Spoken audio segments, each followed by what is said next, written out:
Good day, everyone. Welcome back to the channel. Today we've got something very exciting in store today. It's so exciting because I've never done this before. We're going to make porchetta. This is an entire pork belly that I picked up from Costco. It's going to be delicious. Can't wait. Welcome back to the Farm Cook channel. This is the place where you get to eat well, have fun, and hopefully learn lots, especially about low carb and keto cooking. So now, let's get ready and make some dinner. For those of you that have not had the pleasure of enjoying porchetta, please give this a try. I've never made it. I've only enjoyed it on a couple of different occasions. It's not something that every restaurant has, but if you find it on a restaurant menu, give it a shot, or better yet, follow this recipe and try it yourself. Porchetta involves taking an entire pork belly. I guess the original recipe called for taking a pork belly and then wrapping a pork loin around it, seasoning it aggressively with not only salt, but rosemary or sage or whatever your favorite herbs are that go with pork, a bunch of garlic, and slow cook it. It's traditionally done over a rotisserie where the meat gets to start to break down and that fat just melts and penetrates into the pork loin, and it just comes out. Oh, and then you finish it at high heat so that the skin on the outside gets crispy and tender. Oh, spectacular. And when I've had it, it's been awesome, amazing. I haven't made it before because I always assumed that you had to make it with a rotisserie. I just don't happen to have one. So what we're going to do is give it a shot without a rotisserie in the smoker initially, and then at high heat in the oven to get the skin very, very crispy at the end. And we'll see how it goes. But we first start off with a dry pan. And what we're going to do is start heating this up and add some fennel and some peppercorn. And we're going to get these toasted. It should only take a minute or two. We're trying to bring out the aromatics that naturally exist in these seeds, and it's going to be so yummy. This is such an incredible dish. The ingredients are not something super uncommon. I mean, most people have peppercorns in their spice cabinet. Fennel seeds are pretty common. You may have to run out to the store and get them, but most supermarkets have them. I just got them at my local supermarket. And we'll start off the process just by toasting these guys. Get everybody in the pool. And the process of heating these guys up and toasting them, and that just breaks out the oils and makes it super fragrant, and it's going to provide a very interesting scent and flavor to the pork belly, particularly as it cooks in the smoker over a period of time. So the thing about toasting herbs or toasting seeds is just not to let them burn. Just keep them moving. And that's what we're doing. And it's only been, I don't know, 30, 40 seconds, something like that. It smells amazing in here as this pan starts to absorb the heat and transfer that to the seeds, the peppercorns and the fennel seeds.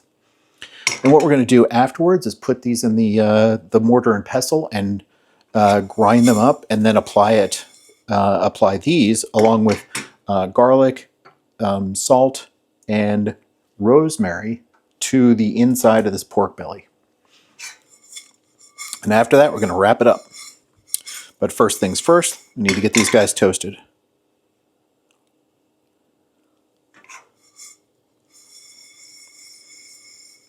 And I've got this at a, I don't know, medium-high heat. I don't want to burn them. And I'm looking for, is there any color change? Are the seeds starting to pop at all? Sort of like popcorn. So awesome. If you have the opportunity to get whole seeds for any of your spices and then toast them and grind them, it just brings out another layer of flavor. These guys are getting close. I didn't have any just black peppercorns. I happen to have rainbow peppercorns. Whoops, I'm making a mess. But these guys are getting super toasty, super fragrant, and they're just starting to get a little bit of color. You can hear a little snap, a little crackle. You don't want to let them go too far because the when they're burned, it can provide a bitter taste. I think they're getting to be done.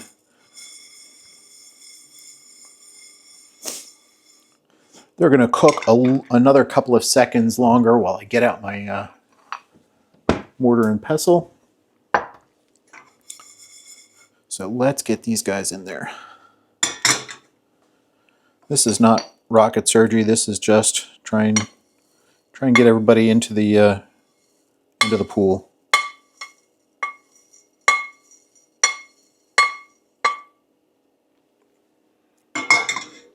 Oh my gosh, so fragrant.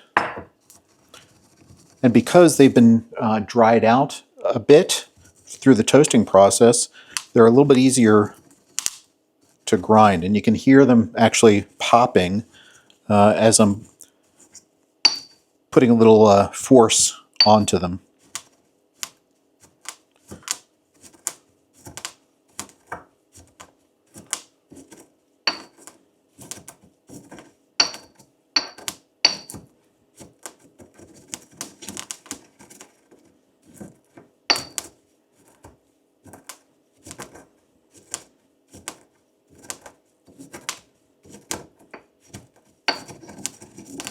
So I'm just going to keep grinding these guys for another minute, and then we'll get to preparing the pork belly. All right, the next step in the process, once we have all the assorted bits and bobs ready, we've got that peppercorn and fennel seed that have been toasted together. We've got 12 cloves of garlic squished. We've got about 3 tablespoons of fresh rosemary finely diced. And we've got some kosher salt. Oops, somebody got in there. That we're going to use to season the pork belly. So this is just out of the wrapper. I just dried it off. The next step in the process is I want to increase the surface area on this guy to get all of this flavor distributed throughout this beautiful pork belly. And the way we're going to do that is use our very sharp knife. And let's trim off this little bit of surface fat.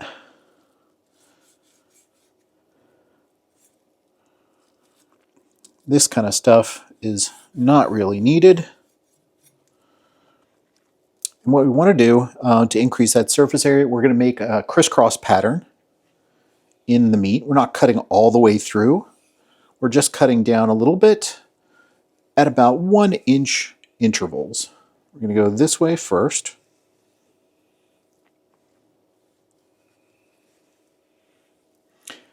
So again, super helpful to have a nice sharp knife available.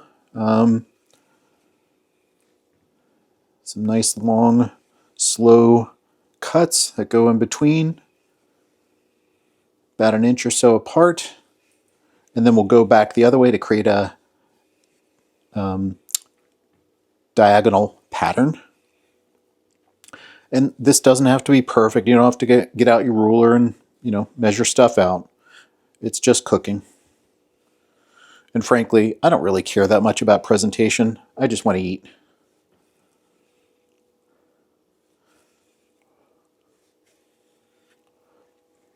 Let's get that guy.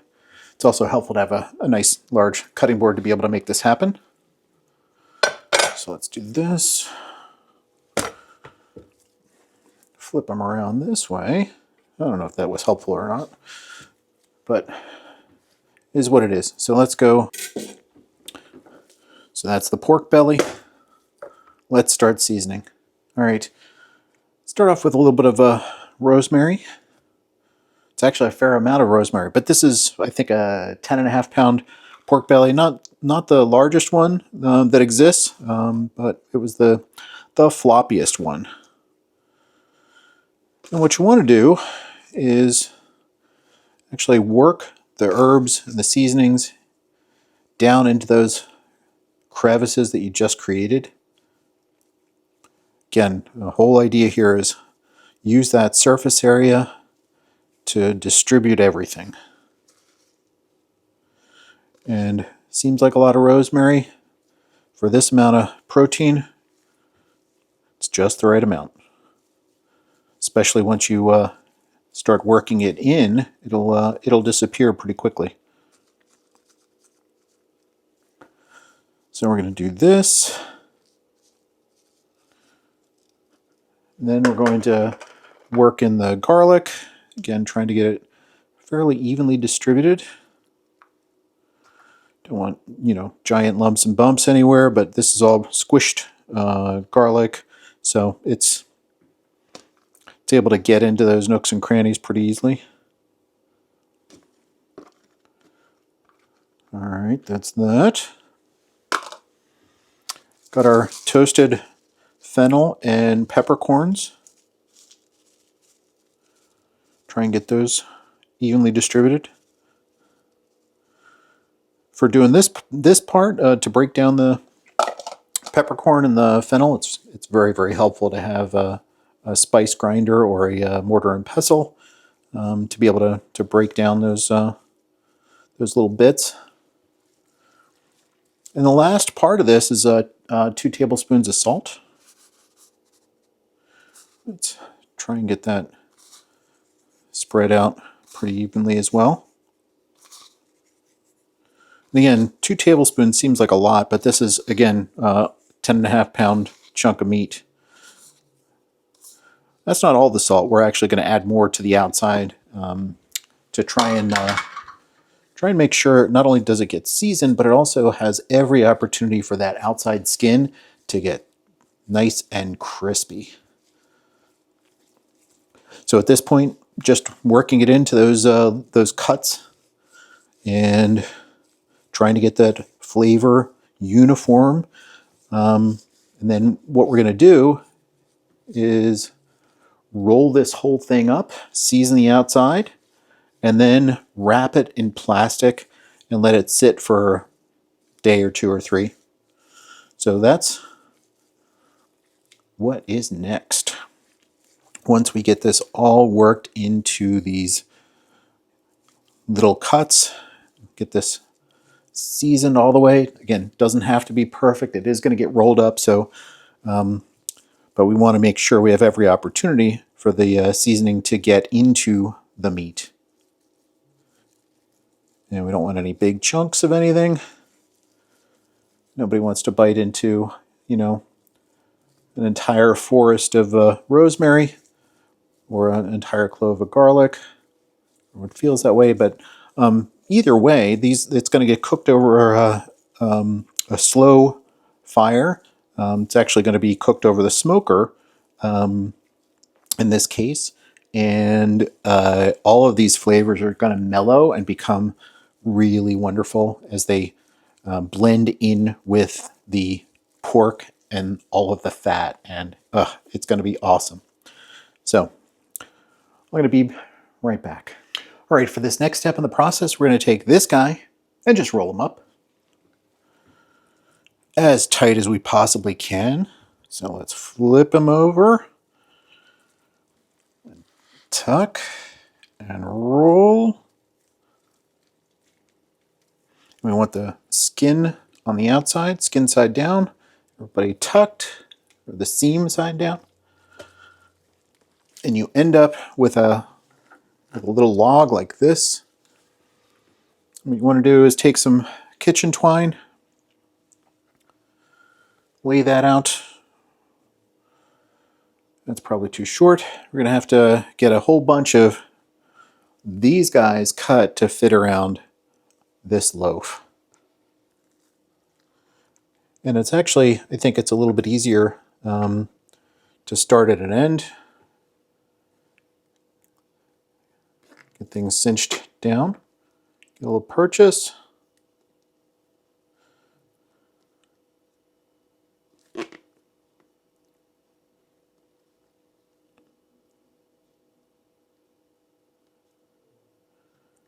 And just tie it off. All right, welcome back to the Farm Cook Kitchen. Today is the next day, and we've got a beautiful porchetta that's been hanging out wrapped in the fridge for a day. And now we're going to get ready to toss this guy into the smoker. Smoker has been preheating. It's ready to go. Last step of the process before putting this guy into the cooker outside is to get the temperature probe inserted properly. Now we want to make sure that we're getting an accurate reading, and we want to make sure that it's in the right part of the porchetta. And because it's a rolled thing, it's like, wait, which part do I shove it into? Do I go in from the end? So what you want to do is try and make sure that the probe goes into the center part of the thickest part of the meat. So what you can do is take your probe and sort of go down sideways and say, all right, that's about halfway. I'm just going to estimate my fingers, holding on to about where that would be depth-wise, and go in here and insert it. And there we go through the skin and get it down. It doesn't want to go through. Get it down till it's about that same spot. Now I got to back it out. Let's try that again. So it's about halfway. Mark your fingers here for the depth.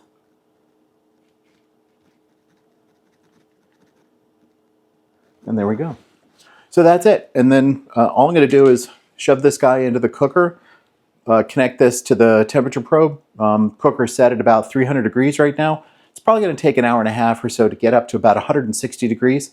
Once it gets to that point, we'll then drop this guy into a very hot oven just to crisp up the outside skin. It's going to be fabulous.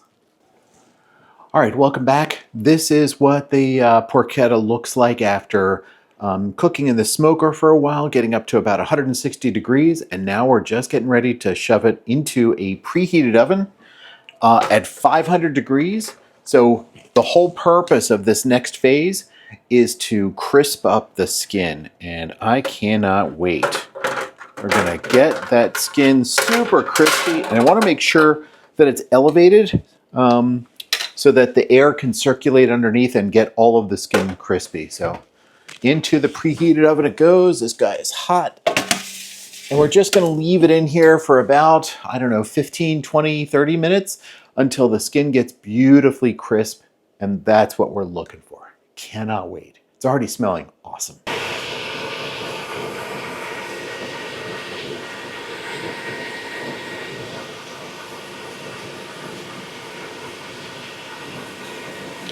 All right, this is the moment of truth. The porchetta has been baking, convection bake at 500 degrees for the past, I don't know, 15, 20 minutes or so. Just a reminder, please make sure that you're doing what you can to clear out the potential for smoke. This guy has been smoking up a storm, had my vent hood on high, got the windows open just to try and clear this out. I've turned off the oven. It's still sizzling like crazy. Oh my goodness.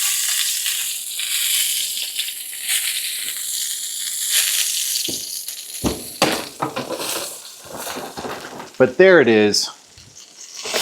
This beautiful, absolutely gorgeous smelling, I don't know if you'd call it a roast. It's a porchetta. It's just beautiful. So let's get him off of the rack and onto the board. Oh, you can feel the skin is nice and crisp. Gonna let that guy rest for just a moment and then we'll slice into him. Oh my gosh, I cannot wait. So we've had a couple of minutes to let this roll, rest, and sort of collect the juices. And I'm sorry, I just can't wait. I gotta give it a shot. So I got a serrated knife. I'm gonna just cut a quick little disc here. Oh my gosh. I don't know if you can hear that or not. That skin is nice and crisp.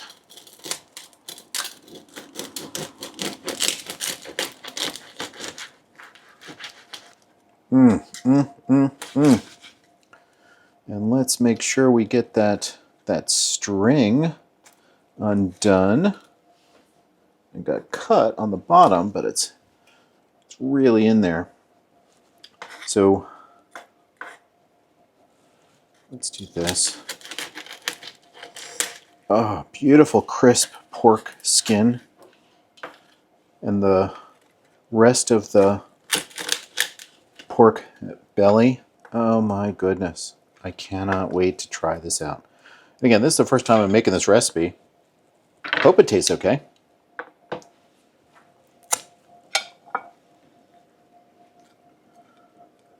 Nice bit with some crispy pork skin.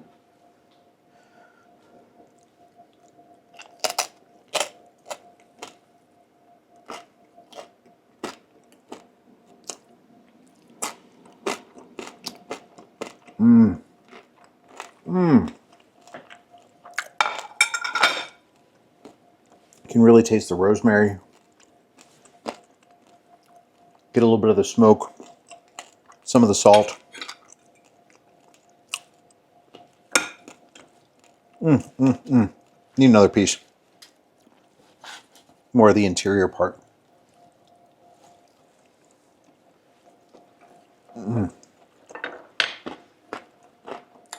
That is amazing. So yummy. My goodness. That rosemary, the garlic, salt, smoke, beautiful pork, deliciousness. Oh my goodness.